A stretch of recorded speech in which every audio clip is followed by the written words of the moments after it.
today I just finished lunch. I had some sort of noodle spinach thing here. Wasn't that great, but I was able to cut some pepperoni pieces and throw them in there and add something else to it and made it actually not that terrible. So there's that one there. Set that off to the side. And I got all my Thanksgiving preparations as small as they are. You know, depending on what you choose to do. I chosen to basically do Thanksgiving myself. I'm making a pie because I have some ingredients that I picked, you know, this summer, and they're not being used very fast. They're in the freezer, so that should be good. And then, and so that I haven't made a pie in almost a year or so that'll be interesting to figure out. I think I have most of the ingredients. We'll figure that one out. Maybe throw in a couple of extra things I have in the kitchen cabinets there. And I just, you know, the shopping is getting a little on the crazy side now. It's not that bad, and I was able to get in, and the lines weren't too bad. So, but you can tell people were getting ready for stuff, and Christmas trees were already on people's cars and stuff like that. So yeah, you know, the traffic was a little more than I'm used to, but whatever. You know, it's just a Wednesday. But again, but it balanced out because a lot of people have already gotten their Thanksgiving preparations and are visiting with family at home and stuff like that, and watching whatever cable sports that they have, or streaming sports, as I should say. I brought this up in a video one time, a long time ago, and I think this is the exact Jim Gilliam that I got as a kid. It had some creases in it. And this one was like 40 odd cents when I bought it as a kid, thinking that was a good deal. And you can go to COMC and get that now for 40 odd cents without any creases in it. So, you know, certain cards back in the day were just very, very hard for me to find. 57 Topps, one of them. I did not have a lot of them, and the prices that I paid back in the day, probably for some really not very good examples, were about what I'm paying today. You know, somebody mentioned our vintage card's going to be going up anytime soon, or some, I don't know what the whole video was. I know the stars and certain ones, you know, the big, you know, mantles and things like that, and they've gone way up since I was a kid. But like the commons and the base cards and that sort of thing, they're so condition sensitive. So, you know, I hadn't figured out what I was doing for Black Friday, and I finally figured out what I'm doing. So last night, in a moment of weakness because I had purchased nothing, I just decided to type in 1957 Topps on eBay, and I found a seller that sometimes has shipping and sometimes doesn't. And the 57 Topps cards were mostly crease-free. There were some that were $1.50 free shipping, and there were some that were $2. They were all listed in poor condition, but some of them were much better than poor condition that had, you know, maybe some centering issues. And that was the only thing. And the pictures were taken. They were very vibrant-looking cards, and, you know, I bought only 3 or 4 of them, you know, because I don't want to basically, you know, I probably needed about 30 or 40 of his cards, but I didn't feel like, you know, doing $2 each, and that's $80. And I was like, that just defeats the purpose. I want to kind of have something going on here. I will just very quickly show you my 57 Topps binder project and how it's doing. But as for Black Friday, what I have decided is I haven't decided. That's what I have decided so far. Because I had all these cards in COMC, $20 additional to get the cards out of Hawk, and I said, I don't know. Now, there is a good possibility I could just buy 1 or 2 of the cards at an inflated cost off of eBay from the COMC, and then just get those 2, the ones I need right now.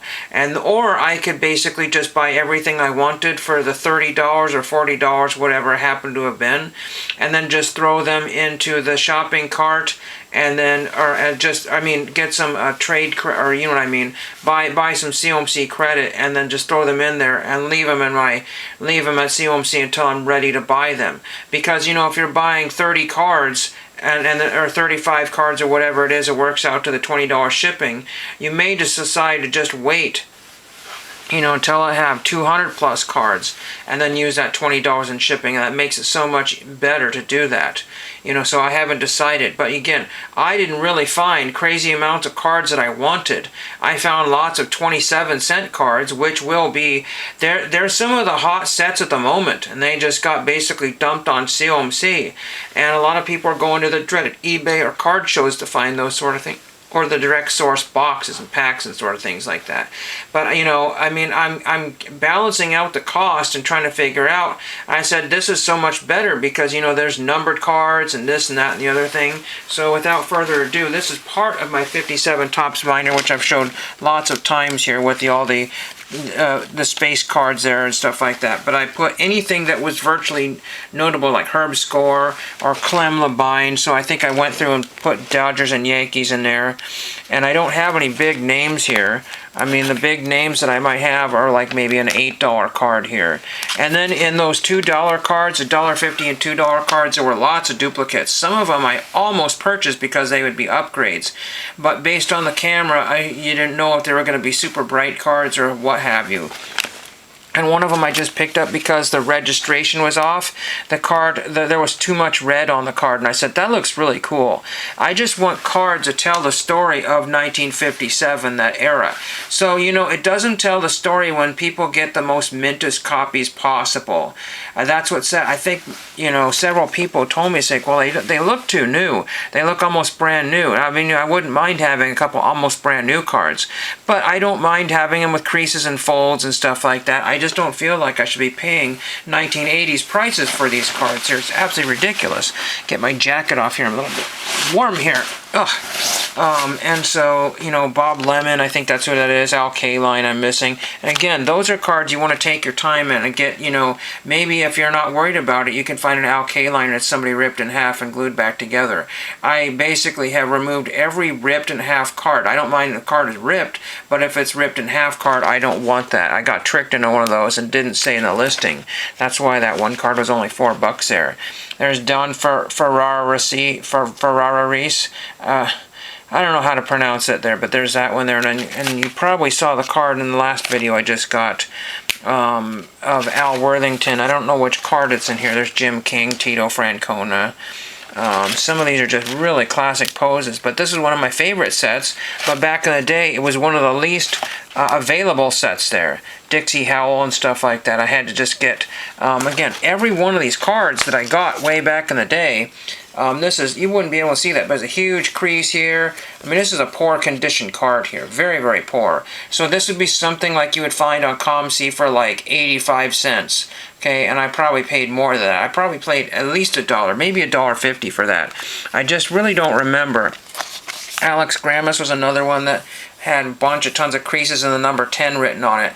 And trying to get the card shop to give me any kind of deal on it, it's like, hey, the number 10 on there makes it, you know, a fraction. If Beckett is saying, you know, this is affecting that value of the card, why don't you, you know, they went by Beckett, but not by condition. So sometimes you just didn't really get a good deal there. So it just, there was a George Kell just a minute ago there, not a very super valuable card. But then I did get one from the little known Scarce series. So I think Dave Hillman might be part of the Scarce series, I'm not 100% sure. And then I got one of those, and most of the Scarce series players are just like scrubs, people that even if they're commons, they're not commons you have ever heard of. So that's kind of interesting. And the later, farther on, regardless of high numbers mean anything, I don't have so many of those cards there. Again, just place markers until I get some other ones here. And I couldn't tell you exactly which ones I got here. There's Ed Fitzgerald. I could have swore I just saw him again. But a lot of the poses are very, very similar. So it's very easy to accidentally purchase the exact same card, because I might be looking at Bob Lennon there, and there's another guy with a Chicago Cubs hat there, and then guess what happens? I looked at it, I didn't buy it, you know, on ComC or eBay or whatever there, and I'm thinking, and I looked at that card time and again thinking I have it, and I don't, because I'm familiar with that image. You know, if I'm not familiar with that image, Don Lee autographed right there. I don't know if he's still alive. I'm not sure if he just a couple of cards that just got in there by mistake, but that's just the temporary placeholder for those there. And then we get into the 58s and stuff. That's not what the whole video is about. Frank Robinson there in really rough condition, but what I paid for it was like nil. So that's like a start there. You know, I probably have 120 cards maybe. So that's getting to like, you know, a quarter of the set maybe. I don't remember how many was in there. Maybe a third. Not maybe that many, but still, it's kind of fun there. I don't know. Like I said, so I have several irons in the fires I mentioned number of times here, and I'm probably getting very tired of talking about it. But I have, a couple of Christmas presents that I'm kind of working on. And again, the reason why I mentioned all these things here is because, one of the things that we do on YouTube is talk about all the cool stuff we get, and then we never really attach, like, some of us don't attach like a cost or a value to that. There's no caveats like, well, I only paid $5 for this card. And then the next person said, well, I didn't have $5 for that card. So we got to probably kind of work our way. It's fun but we have to have some sort of like backup plan or responsibility. All the things that I am purchasing for right now, through cards or whatever, are things that I will never get any money back on. And certainly not this Jim Gilliam. I might be able to put in a card show and stick it in a top loader and a penny sleeve, and somebody paid me $1 for it because they don't have that. They're a fan of the Dodgers and say, well, overpay by 60 cents. But that's really not what my goal was, to do that. I did not want to say, hey, back in the 80s I paid 40 cents for that. Then somebody see the creases and it's like, I wouldn't even pay you a quarter for that. And I said, okay, well then don't.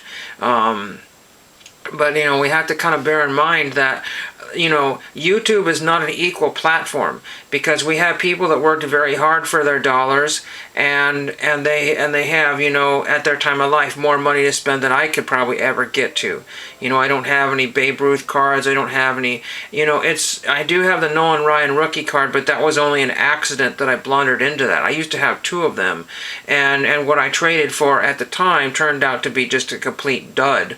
Maybe it'll accrue some value, but it was not good what I did at the time, and I probably should have kept the other one. And then, and so this is why a lot of people have just stepped away from YouTube, because they don't have they have other fiscal responsibilities or other things that they might want to do. They may not be comfortable sharing other things that they have in the videos. Like, if I decide that I wanted some more animation cells or license plates for my collection, they're not card related, and other people might think that's just weird to show in videos there. So it doesn't mean that people have stopped making videos, have stopped collecting.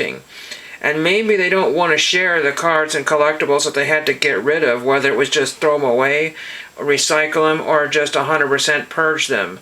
Nobody wants to see, I don't, when I see videos and things that people are getting rid of, and I might have gifted them off to people, or they traded off to somebody, and sometimes people don't really like to see that. You can't keep everything that people have given you.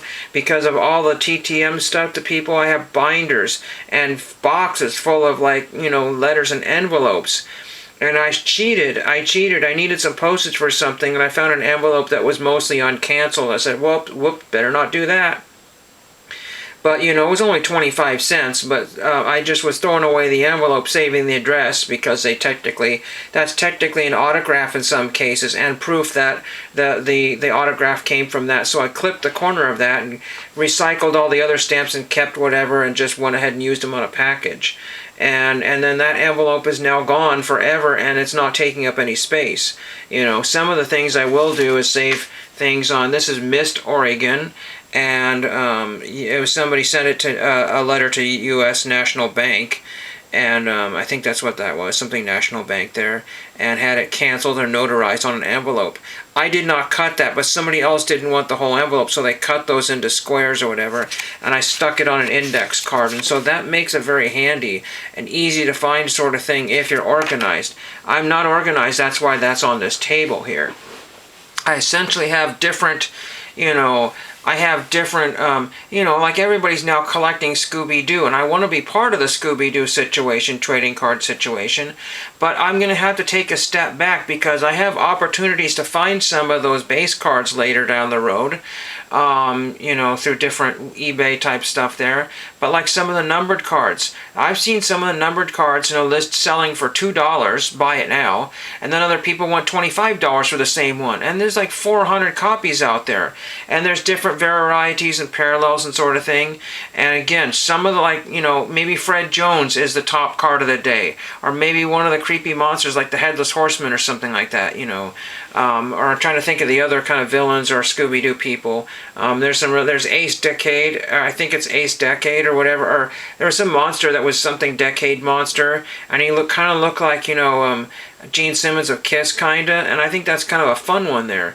And that might cost a little bit more. That was one of my favorite episodes of Scooby-Doo when I was younger. So again, it just do I buy this stuff now, or is it gonna? There might be more Scooby-Doo cards that come out in a year or 2 or 3. I don't know if these are 2024 or 2025, but everybody jumped on the Scooby-Doo bandwagon.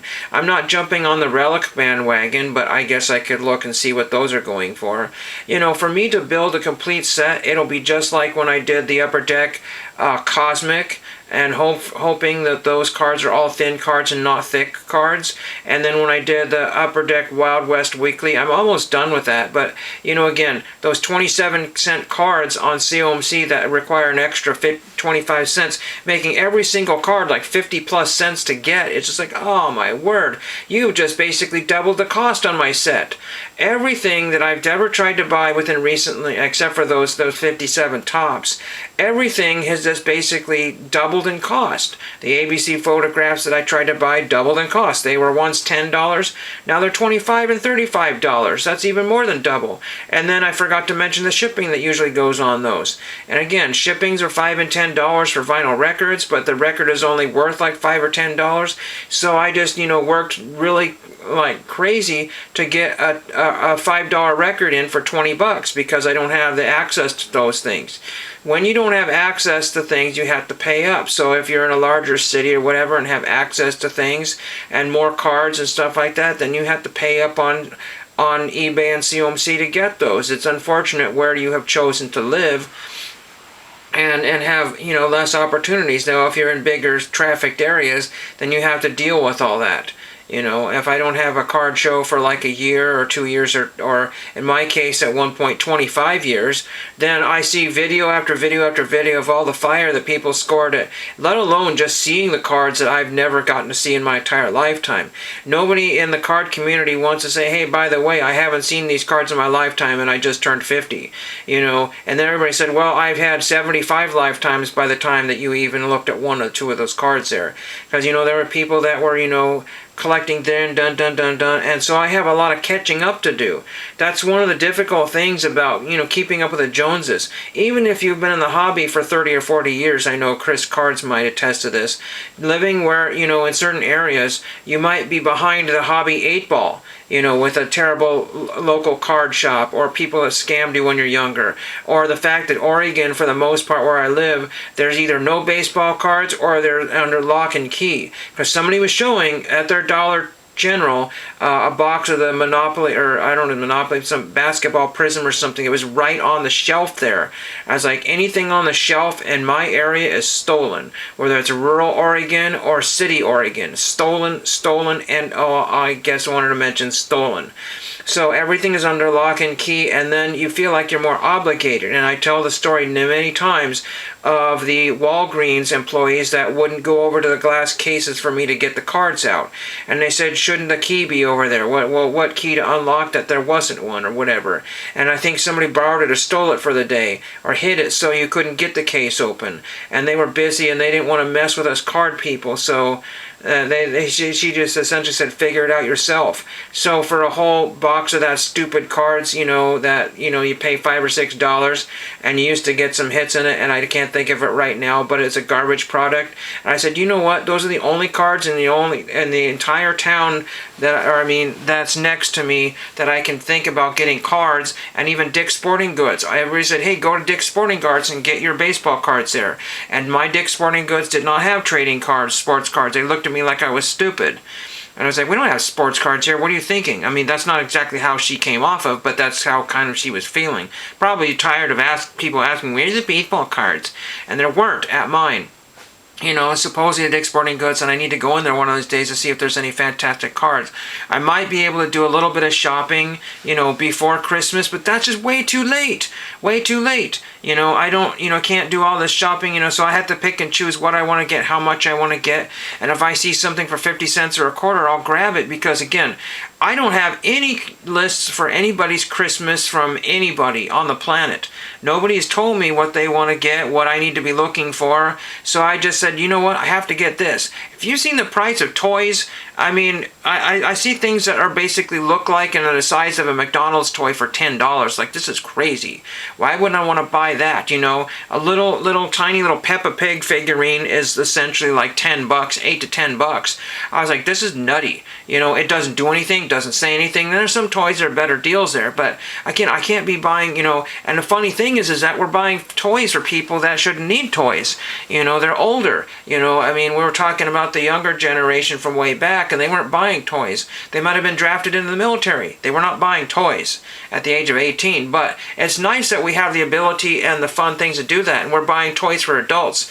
And I was saying something about buying stuffed animals for an adult, and there was a guy at the packing store that knew exactly what I was talking about. He said, yeah, he thought it was ridiculous that we were buying stuffed plush toys for you know, an 18 to 25-year-old versus a 5-year-old. We thought it was so ridiculous. When I was 5, I didn't want plush toys. I wanted Star Wars figurines. But that's my whatever. I have wasted all of your time and mine, but I just wanted to just, you know, I put out these videos here just so I don't forget what I'm doing and make sure that I have, and interspersing my new graphics and things. And again, I have different direction which I'm going. Published another PBS type video. Other people have posted almost identical videos, but I'm happy to have a slightly different version, very slightly different version than everybody else's on there that I was able to find through the old inner Googles. And hope everybody has a great week. I got my pizza.